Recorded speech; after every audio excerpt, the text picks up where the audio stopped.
Welcome to another episode of Conversations with Changemakers. And as you know, at Kabir Learning Foundation, our effort has always been to decode leadership, not as a theory, but as a practical art form, which gets shaped through real choices in life, real struggles, and real transformation projects leading to some real impact on ground. Today, we have with us, and we are honored to have with us Adam Woodward, the visionary founder of legendary Kalkeri Sangeet Vidyalaya, which is near Dharwad. This is a place where formal education meets dignity through Hindustani classical music, where music also becomes a medium of transformation, and leadership expresses itself through compassion, action, and some very practical work on ground. So Adam and his team are not just building a school, but I think KSV, Kalkeri Sangeet Vidyalaya, is building enormous possibilities. It's not just about teaching music and education, but it's about enabling voices to find the real purpose in life. He's not just creating an institution with his team, but he's also sharing, a culture of self-belief with children. And I think without KSV, it would have been possibly very difficult to achieve that kind of transformation, in particular at Dharwad and also in pockets of India. So Adam, it's an honor to have you here. And in a world which is kind of obsessed with measurement and metrics, you chose music. And the world which is kind of after speed, every now and then you chose patience. So it's lovely to have you. And possibly the first question will be very simple, one naive one. How did this all start up? How did this start? Well, firstly, thank you so much for inviting me, Dinkar. It's a pleasure to speak with you this morning. I should just correct you on one point in my introduction, that I'm actually not one of the founders of the institution. It's actually friends of mine are the founders, but I joined them very soon after they started the project, right? So the actual how everything started, it doesn't quite lie with me. So there are four primary founders of KSV, and I guess the visionary within the four founders is Mr. Matthew Fortier from Canada, who is a musician, and him and his wife Agathe, who's French. They'd spent a good 10 years or more traveling in and out of India, and had fallen in love with Indian culture, and were learning languages, yoga. And Matthew, of course, had gravitated towards music and Hindustani classical music. And at some point they were in the north in Benares, and Matthew was learning music there. And someone had told them about Dharwad, this place in south of India that was very famous for Hindustani classical music. And, for your listeners and viewers who might not be aware, it's, may I say, Dharwad is the center in the south of India for Hindustani classical music, for whatever, there's various reasons why that might have happened. But, Matthew and Agathe, at some point, this must have been around 2000, 2001, had come down to Dharwad to kind of see what was going on, got involved with the music scene. Matthew had enrolled in the university to study a B Music degree in Hindustani classical music. And at that time, they started to give evening and weekend kind of holiday, classes, free music classes to children in Dharwad from the deprived areas of the city. And this was going on for about 1 year. And within that 1 year, the interest was growing from the local music community, the musicians, and discussion was generating. And then it was, the discussion was, how can we have more impact? How can we take this to the next level? So that's when it was decided to kind of formalize this project, turn it into a residential school model that, has one foot in the present day and another foot in the past, but we tried to somewhat replicate the model of the Gurukul. And so it was around late 2001, I guess, that this kind of started as a residential project. And it was very, really the music was the essence at that point. There was probably started with about 12 children. different age ranges, all having one thing in common, that they'd either not attended school before or had attended and dropped out. So you had, children of 6 years old along with 14-year-old, everybody was all together and all learning music. And then there was some kind of unofficial academic tuitions were going on, let's say, like that. And it was around 2003 that I joined. I was in India myself, and I heard about, Matthew and Agatha had started this project. So I came to visit to see what they were up to. What really got me at that point that I felt was really impressive was this kind of cohesion of, Indians along with foreigners, and there were other people involved at different nationalities as volunteers, everybody coming together with a common purpose. And it was a really beautiful time, actually. So I got involved for a few months as a volunteer at that point, and I was teaching some English, and I have a kind of a background and an interest in horticultural science, this kind of thing. So I was doing some plantations, gardening, this kind of thing. And I think, as someone who came there, who went there for a few days to visit, I ended up staying for 3 months volunteering. And then I went further to travel a little bit more. And during that time, I just felt, there was something was pulling me back. So at some point I came back to see, what was going on. And it's from that point in time that I've gradually become more and more involved in the organization. Great. Very, very inspiring. And, thanks. Somehow, when we talk about KSV, the first thing comes to our heart is Adam and the team and the wonderful team. So it's nice that you gave a background of how it started and how you joined the team which conceived the ideas. But if I may ask, Adam, what were you doing before you started volunteering for KSV? And was there something emerging when you were doing your work in Canada? Or it's the UK. I'm from the UK. It's Matthew's from Canada. We're from a diverse range of countries. Matthew's from Canada, and his wife Agatha is from France, and myself, I'm from the UK. The very young age in the UK, I actually joined the British Army, right? So I left school very young at 16, and I joined the army at 16 years old, and went into what at that time was a junior leaders regiment. So it was like an extended basic training, along with leadership training, along with academic education. So it was kind of an extension of at that time in school, you would have stayed on at school to do A levels, which is the equivalent of your PUC here in India. But I did that in the army. So I did 5 years service in the army, and then came out the army. I traveled quite a bit in that time. Also went back to college to study horticultural science.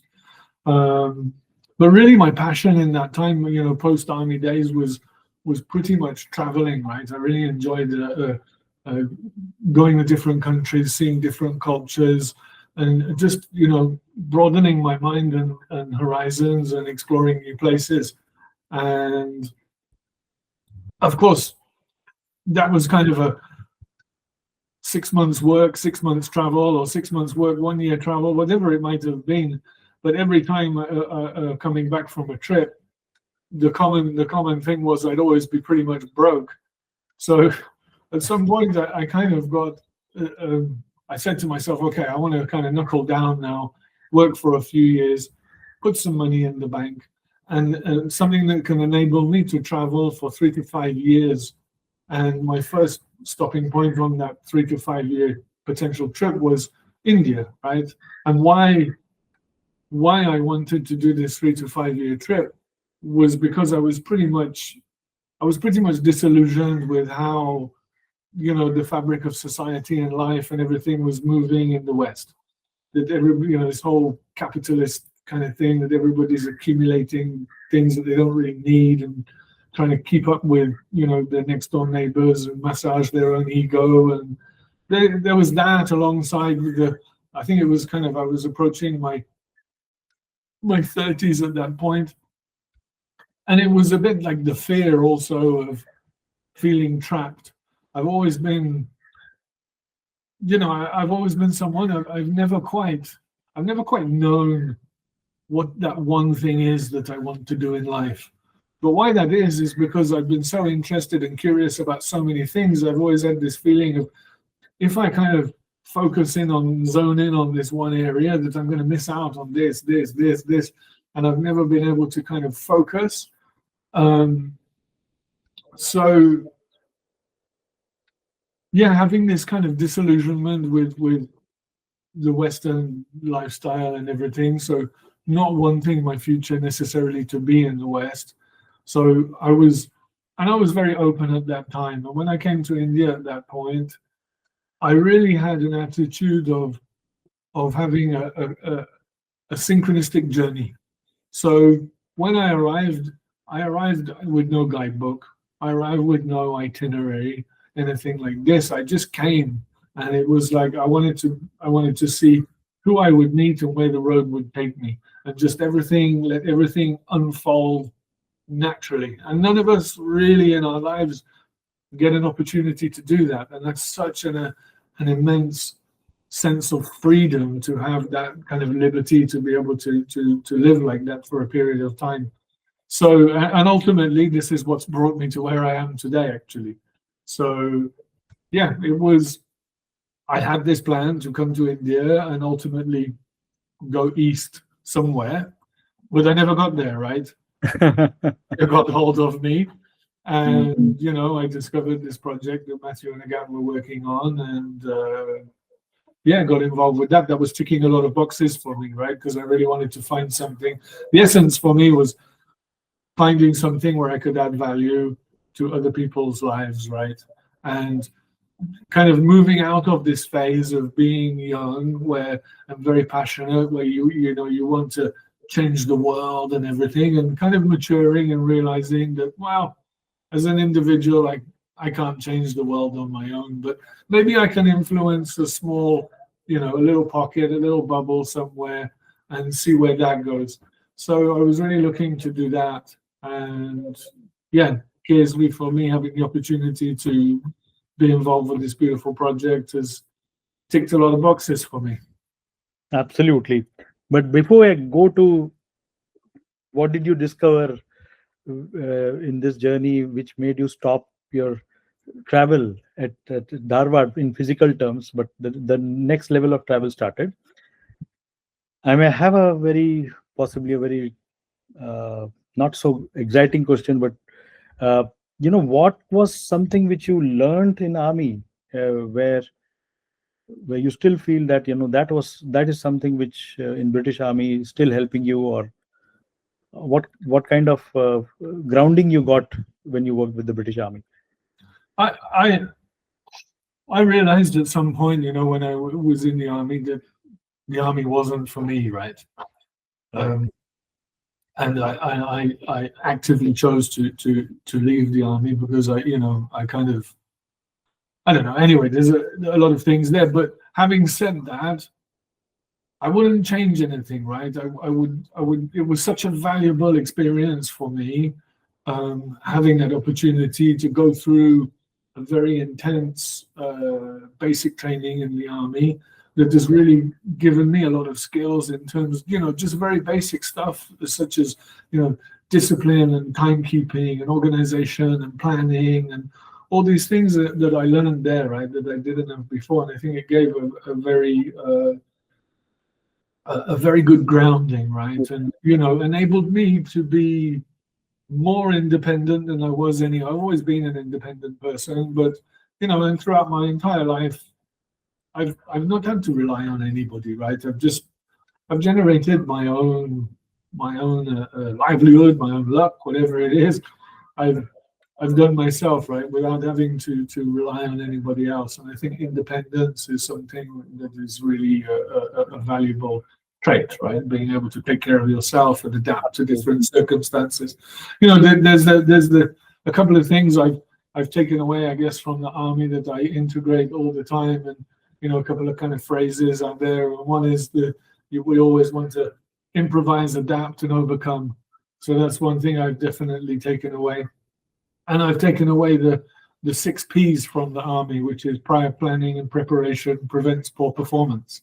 So always, this is something that's kind of drilled into you in the military, right? But I've definitely taken away these things and many more things. So definitely a valuable experience for me in my life. Valuable experience. Great. So coming back to India, what really inspired you to kind of pause a bit? And you come from a very different mindset where you were perpetual traveler, if I may understand. And then and then you said, okay, we need a different kind of a travel now. What made you really stop at Dharwad and go deeper at that time? It's as I said, I was looking for something in order to commit, right? And it might not have been, I wasn't thinking about a lifetime commitment or anything so great, but just finding something where I was able to add value, and I might commit to get involved in something for 2 to 5 years, and okay, let's see where that leads. And so I was actively searching for something. I didn't think I would find it so soon, and in the first country of that trip, right? I was imagining I might get much further east, but it didn't materialize. So absolutely. So lucky for you, lucky for others. Nice that you had took that step. Otherwise we would have missed something really, really, really valuable. So when you started contributing to KSV, at what stage it was, and what were some of the challenges you encountered in the early years of your career with KSV? Well, I think a couple of points, I guess. Our whole discussion is around community leadership. And I've always described myself as a reluctant leader, right? I'm not necessarily, it's not something I've set out purposely to do, right? With an ambition of, becoming the director of this organization. That was never and if I'm really honest with myself and everybody, I'm not sure that that's really where my forte lies, right? I'm much more an administration, back-end processes, organization, strategic planning, but in some way is part of leadership. It's that element of the leadership that I kind of excel at. But then the other side, the more kind of putting yourself forward and being the face of the organization, that's something that I've improved a lot over 20 odd years I've been involved here, but it's still something that is that kind of puts me outside my comfort zone a little bit, which is a good place to be to grow, right? So it's always good. So I think being a reluctant leader and having these leadership role and responsibilities and everything was something that I had to adapt to, and of course, working in a different country with a different culture, with a different work ethic, and different things like this. This is also something I had to adapt to, and where we are in KSV, we're in a very remote rural area, and things don't always work as they should or go according to plan. So, but luckily, I think that's another skill I've learned from the military, is being adaptable, right, and being able to move with changes and everything. So yeah, these were some of the challenges I think I initially faced. Right. And if you look at this from the angle of people, let's say, who became part of KSV, and you also have built a team, Adam, and I've been lucky to work with some of your team members, over a period of time, in some ways for certain purposes, which So, how did you manage this whole tough aspect of building a team. It's very, very overwhelming to even feel that you came from UK, very different cultural background, very different purpose, for the people who are outsiders, and then building a team. How did it happen? How did you manage to build the team? It was challenging, and it is challenging, right? It's something that is it's something that's ongoing. So I guess, when people become involved in an organization, or that they take up a role, a job, a career, whatever it might be, roughly speaking, we could narrow that down into two things. One is either somebody's motivated by, money, the salary package, benefits, and all of this stuff, or somebody really aligns with a vision and a mission and the values of an organization, and that's their primary motivation, and the whole salary package and everything comes less. Finding the ones that are motivated by money and salary and everything, there's many. Finding those that align with your vision and mission, they are few. But those people are extremely valuable. The ones that, and quite often the most valuable people we've worked with, who worked alongside us here as part of the team, have been people that have approached us. And it's not us that have found them through a round of recruitment or something. They've seen what we're doing, and that's resonated with them. And then they've approached us, and then we've ended up working together. So that is really amazing. But of course, one of the challenges that KSV faces, just like many small, medium NGOs, is, funding and, allocation of, financial resources and everything. And this limits us somewhat in building the team, right? And it's still an ongoing challenge. But it's something I've learned in this whole leadership journey, actually, is kind of building this team is one of the most important things we need to do, and especially in terms of thinking about the succession planning. And what's much greater than myself is the organization itself.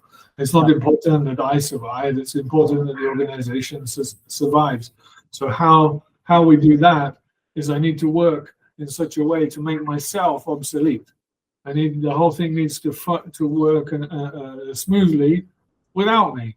And it means that then we've got a strong team in place, and at some point when I decide to move on or whatever it is, we know that there's a good, strong team, and somebody's going to step up to that role, and the whole organization it's not going to fall flat on its face because one or two members, leave or whatever.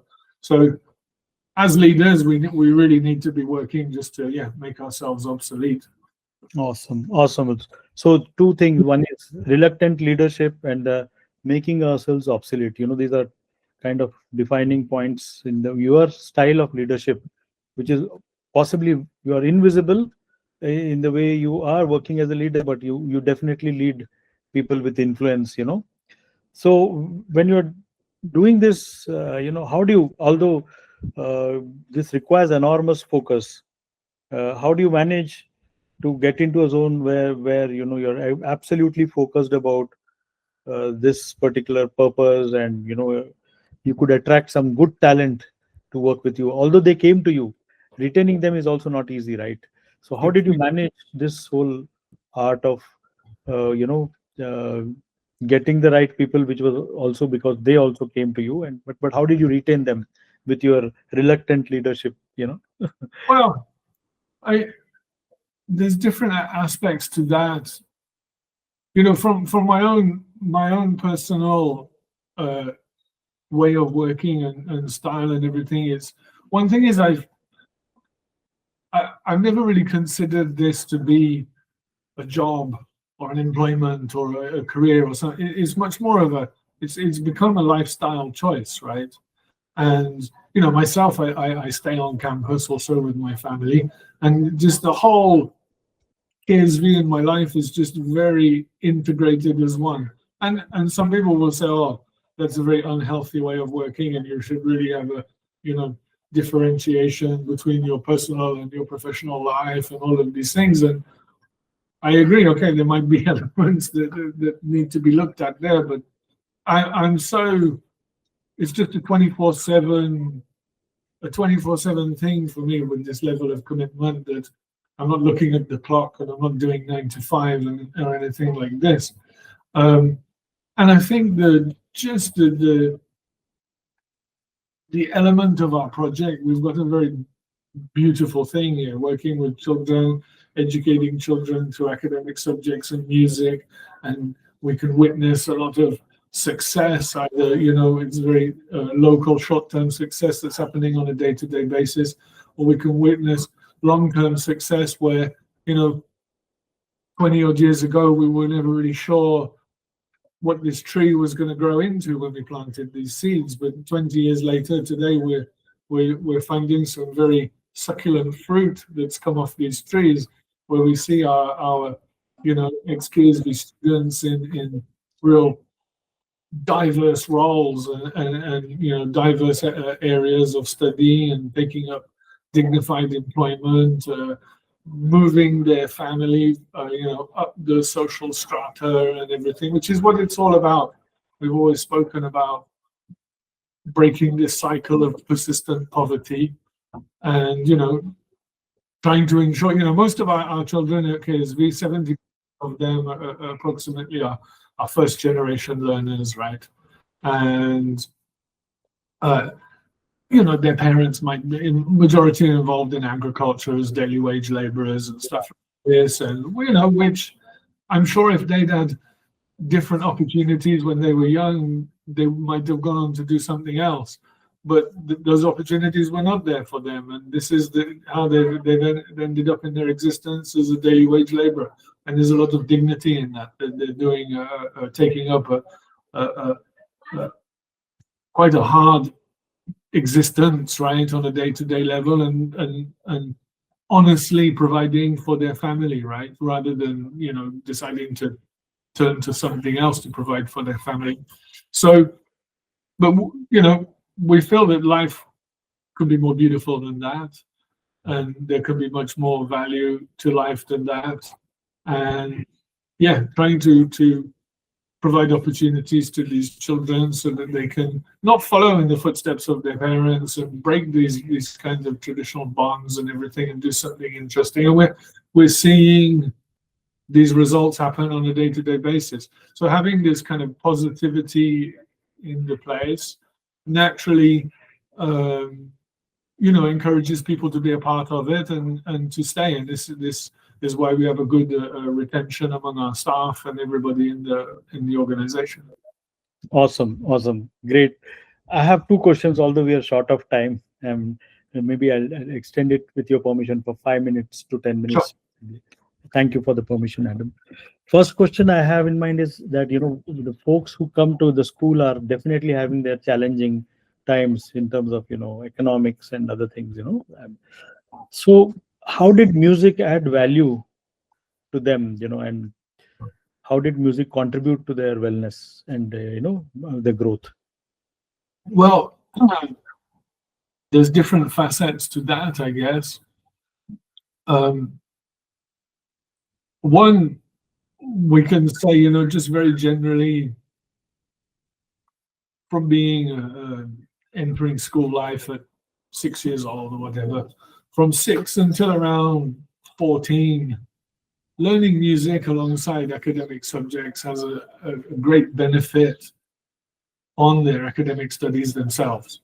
So you're using the same parts of the brain the way you're studying music that you might do when you're learning languages, and there's a lot of crossover between music and mathematics. And if you're learning music, it's teaching cooperation. If you're part of an ensemble with other instruments and everything, cooperation, leadership.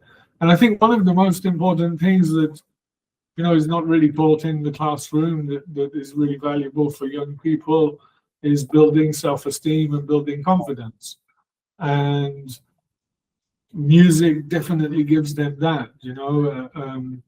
We have a bi-monthly program in the school, Manch Production, where our students, have the opportunity to be on stage and showcase what they've been learning in front of their peers, in front of their teachers, in front of their parents. And, just having this opportunity to be on stage, perform, show some success, this really boosts self-esteem and confidence. And then this then transmits into other elements of their life. It gives them confidence in the classroom and confidence in their relationship building or whatever it might be. So there's really some great benefits of learning music. And this is whether you go on to study music at a higher level or not. So you could stop your music at 14, 15 and you still reaped all of these benefits. But a vast majority of our students continue to study music, and a good element of them go on to study higher education, do a B music, Ed music. And we see a lot of, when you look out in Dharwad now, Dharwad is, you can go in Dharwad and there's 3-4 music programs every weekend in the city and stuff going on. And quite often, in many of these programs, you'll see, tabla accompanist is ex-KSV student, harmonium player, ex-KSV student. And you're seeing, our guys weaving themselves into the community of musicians all over the city, right? And there's a lot of our alumni are doing really interesting things in music. And it's one of also the interesting things in KSV is what we've seen in recent years is this 360-degree rotation where the students have become staff. So in every department, we're having ex-KSV students working in the office. We have ex-KSV students managing the kitchen, working in the maintenance department, teaching English. There's a good 4 or 5 musicians in the music department. Hostel warden, some of them are ex-KSV students. So, and having these guys that have lived the KSV experience, for 12 years before, then going out and doing higher education, but then coming back, they have a real strong sense of ownership, that this is theirs, right? And that really adds a lot of value to how they participate in the whole project, right? Absolutely. So when you are a beneficiary of a change, the ownership is imminent. That's a very full, experience which I can learn from what you have shared, Adam. One last question for sure. KSV has taught many things to many people, but what did KSV teach to you, Adam?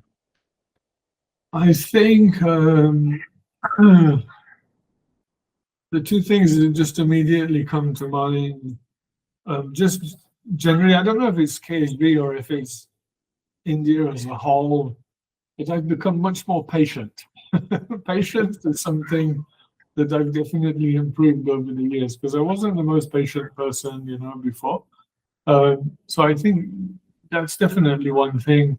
And I think also, hope, because sometimes when you look out and you have it depends what window you're looking out of, but especially if you're looking out the window that is got the 24/7 news media channels, or you've got another window that has got social media feeds and all of this stuff. If these are the windows that you're looking out of to the world, then sometimes the world can seem a pretty dark place, right? There's a lot of conflict and a lot of challenges across different communities and cultures, and within the state, within the country, whatever it might be. And you can lose hope. You can kind of feel that. Even I even hear some people, they say, "Oh, we don't want to have children because the world is such a horrible, dark place, and we don't want to bring children into this world." And imagine how people get to that state. But that's not the case, right? The case is something different. That yes, all of these things are going on, but at the same time, there's a lot of beautiful little pockets in the world, and KSV is one of these such places, and there's a lot of hope for the future right here. And if we can influence other people to do the same things, at some point, maybe we can see these bubbles connecting and becoming something bigger, and we can overcome, this darkness, and we can make the world a better place, which is ultimately what we're trying to do, right? Awesome, awesome. I think this is a really nugget of wisdom. Patience and hope are so, and I come from a background where I had to work with corporates quite a lot. So I think when we work on change management projects, one thing is, apart from the results, one thing is very critical is to have patience and hope and look at the window which gives the hope, because there will be always a distraction, and there will be enough of distraction to make you feel that, you know, things are not sufficient, but in reality, things are infinite. That's it. Great. Thank you so much, Adam, for this. And we would love to again have this conversation sometime soon, With pleasure. maybe in a different setting, and would love to also tell my viewers that, possibly one of the best places for them to feel the positive change which the KSV team has done is to actually visit that school near Dharwad and feel the difference, feel it, feel the whole leadership in your body. So that's my request to the viewers. Adam, it has been wonderful talking to you, and last 40 minutes have been absolutely enlightening. Thank you so much for your time. Thank you so much, Dinkar. Thank you.